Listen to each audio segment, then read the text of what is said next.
વડોદરાના માંડવીમાં જર્જરિત મકાન ધરાશાયી। મોડી રાત્રે અચાનક જર્જરિત મકાન ધરાશાયી થતા લોકોમાં દોડધામ।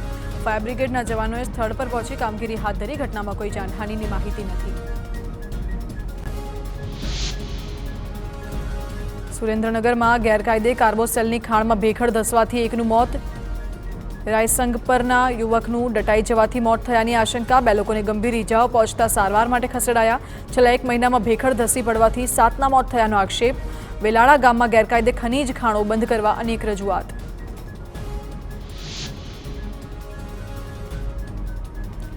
અમદાવાદ શહેરના અલગ અલગ વિસ્તારમાં કારના કાચ તોડી ચોરી અને લૂંટ કરતી ગેંગના મુખ્ય સૂત્રધારની કરાઈ ધરપકડ। ક્રાઇમ બ્રાન્ચે મુખ્ય સૂત્રધાર વિશાલ તનવાણીને ઝડપી ₹8,70,000નો મુદ્દામાલ જપ્ત કર્યો।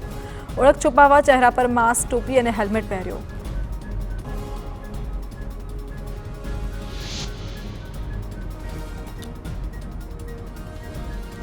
અમદાવાદ એરપોર્ટ પર બનાવટી પોર્ટુગીઝ પાસપોર્ટ સાથે યુકેથી આવેલા મુસાફરનું ઇમિગ્રેશન વિભાગે ઝડપી પાડ્યો। પોરબંદર ખ્રિસ્તી બોખીરાના અરજણ મુરુ છેલારને ઇમિગ્રેશન વિભાગે ઝડપ્યો।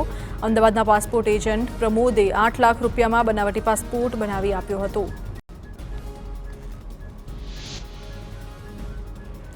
આણંદની IRMA સંસ્થામાં 50 લાખની ઉચાપતની ફરિયાદ। IRMAના ડિરેક્ટરે ગેરકાયદે વ્યવહાર કરી નાણાંની ઉચાપત કર્યાનો આક્ષેપ। અધ્યાપક હિતેશ ભટ્ટને ડાયરેક્ટર બનાવી પગાર ઇન્સેન્ટિવ ચૂકવ્યાનો આરોપ। હિતેશ ભટ્ટને ટ્રસ્ટના નિયમ વિરુદ્ધ ડિરેક્ટર તરીકે નિમાયા હોવાનો આક્ષેપ।